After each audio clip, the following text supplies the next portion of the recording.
How's it going, YouTube fam? It's your favorite entrepreneur, Elder Tony Williams. I'm a real estate investor and real estate agent, and I post content every single week here on YouTube. Make sure you hit like, comment, and subscribe. Also, go to the beginning of the channel and watch every single video if you're interested in investing, business, and personal finance, because we dive into those topics every single week.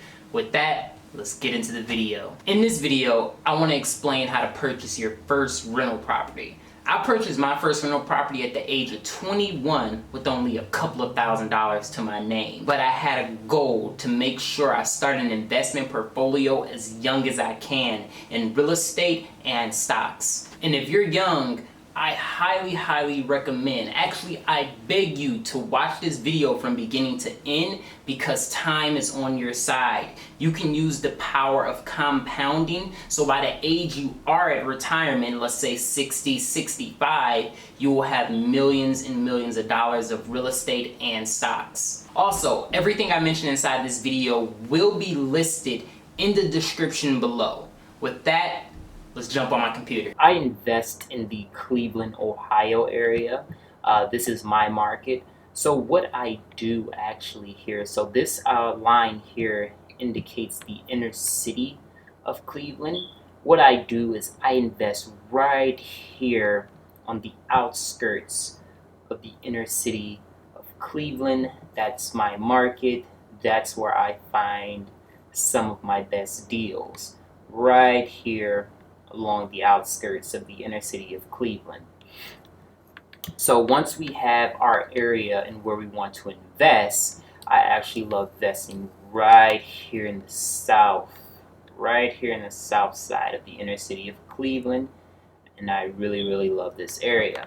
So once we have the area, what we want to do, I already know the zip code, we want to pull up rental meter right here. And this right here is gonna show us what the market rates are going for in a certain area.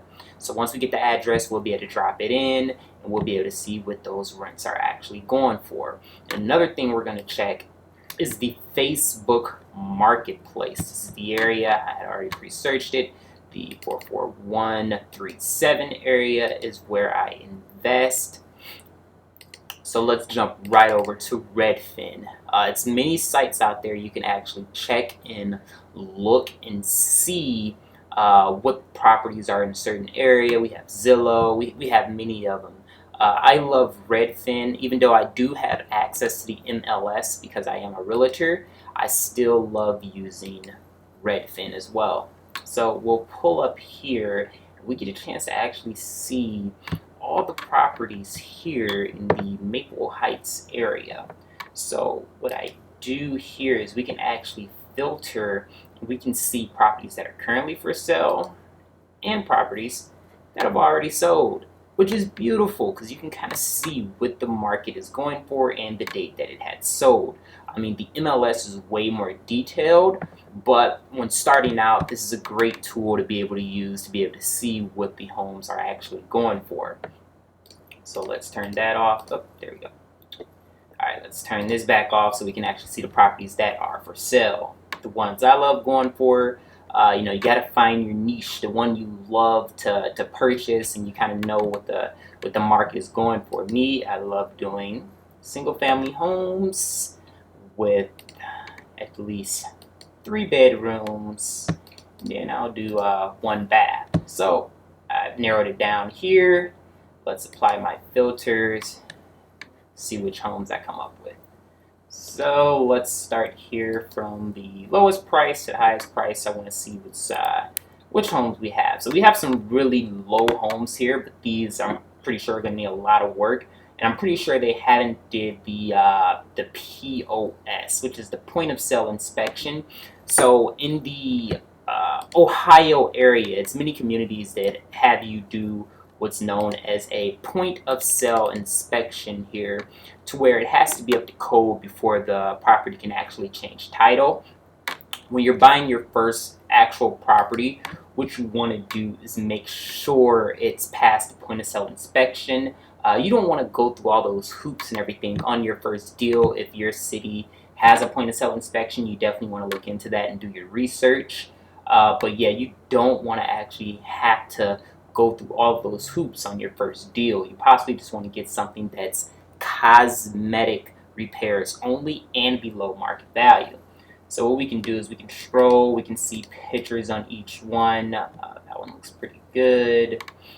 See a 1.5 bath, 1,000 square feet. This only has a couple of pictures here. On this one, we're not looking to get an extreme fixer-upper. Again, we're only looking for something with the cosmetic repairs.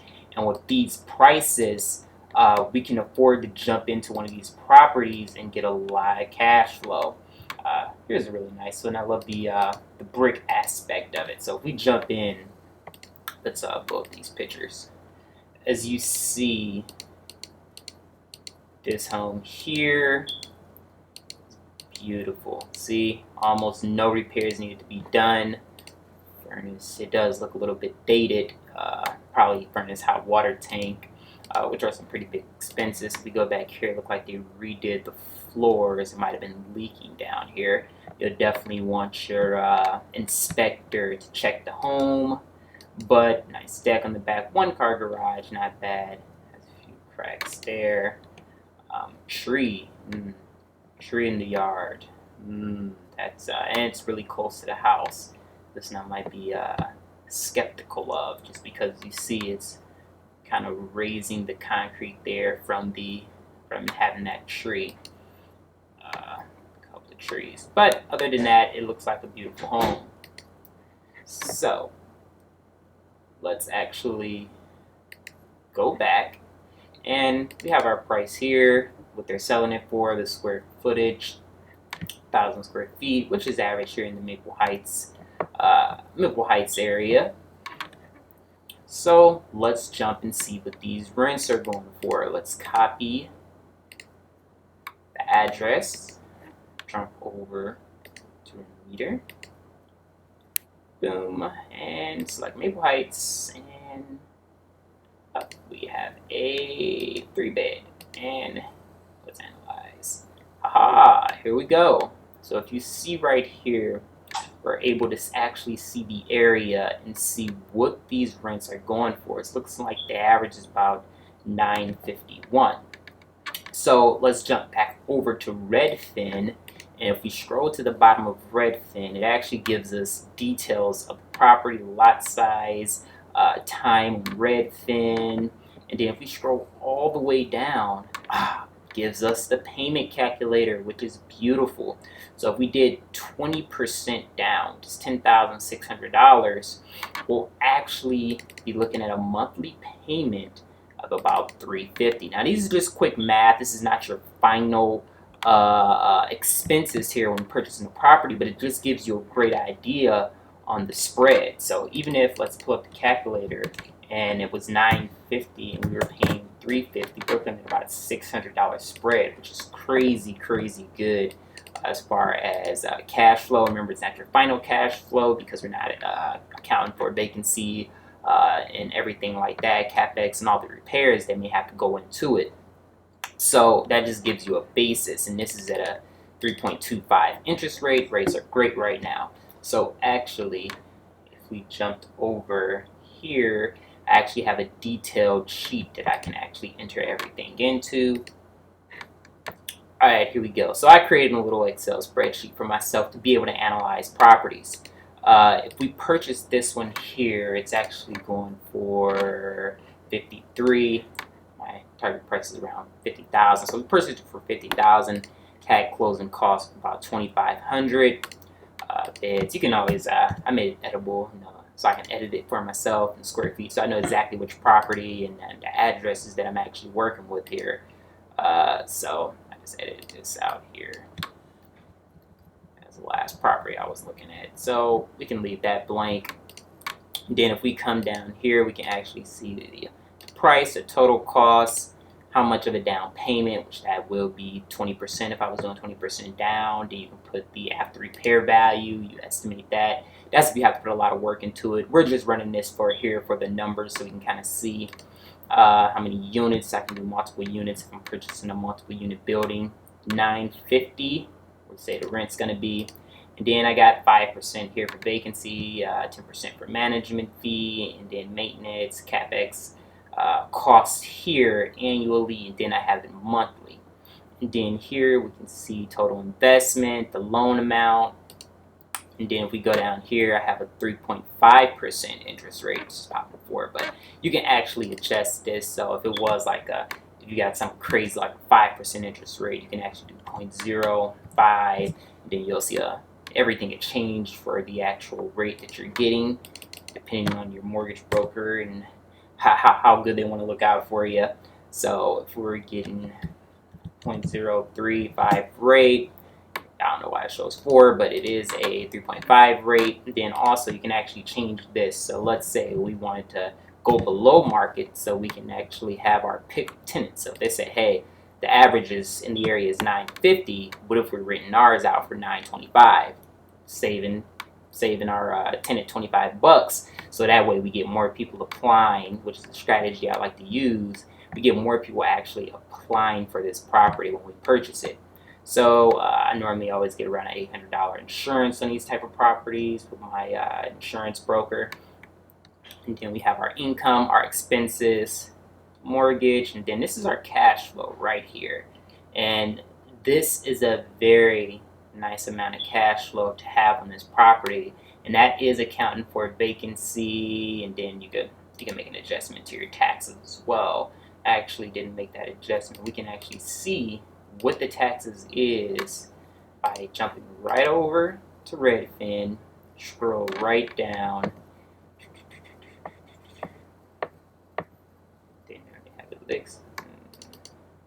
Here's our tax information right there, about $2,000, which is not bad. $2,000 for our annual taxes. So we're actually overestimating right here with our tax amount. So that's actually really good, because we're actually going to save ourselves. So let's see here. So if we actually switch this, everything in yellow I can kind of switch. I made it for myself. It's about 166 average. So that's where we're actually coming out as far as cash flow. So cash flow went up. So you're making a 10,000, and we add our 2,500 investment, and you're going to be getting 365 cash flow per month. And that's counting for vacancy, capex, maintenance, property management. If I'm adding in there, but no property management fee is no property management fee on this one. But if we did add it, then that'd be the property management fee, insurance, taxes, everything like that. And this is how I kind of analyze this deal right here. And that's just quick analyze. I mean, after you view the property, you'll be able to go into way more detail and make adjustments and possibly even get the price lowered. As you see, I did this price here on a $50,000 purchase price. If we were able to get this property for 45, look at that. Just increased our cash flow and our equity position as well. So it's beautiful tool here to use. Just want to show you guys, like I say, you use Renometer, you check Facebook Marketplace. As you see, if you jump into Facebook Marketplace, you'll actually be able to see here the market is extremely high in this area, and we're only going to be charging $925.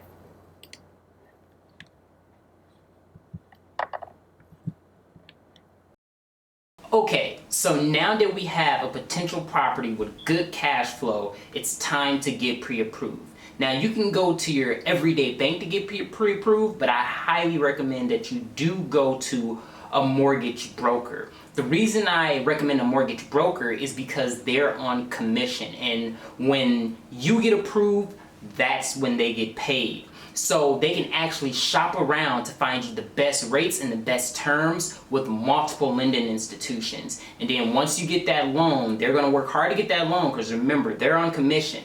So once you get that loan, that's when they get paid. So it's a higher chance for you to get approved. Now that you have the pre-approval, next is my favorite part. Find a real estate agent to help you get inside the property and actually view it. If you're in the Northeast Ohio region, give me a call. I can help you get inside the property, view the property, and then we can actually analyze the deal together to make sure you're making the right decision. Now that we've viewed the property, it's time to reanalyze everything with our newfound data. After you reanalyze everything, now it's time to submit an offer. Now this is the part that's gonna make you the nervousest, if that's a word. It's going to make you very, very nervous, as it did me on my first time submitting an offer. I had no idea what I was doing. I was extremely nervous. Luckily, I had a great real estate agent that walked me through the process, and I was able to close on my very first rental property. And that's what I want for you. Hey, if you liked the video, make sure you hit like, comment, and subscribe for more content like this one. Remember, I post videos every single week here on the channel involving business, finance, and investing. See you in the next video.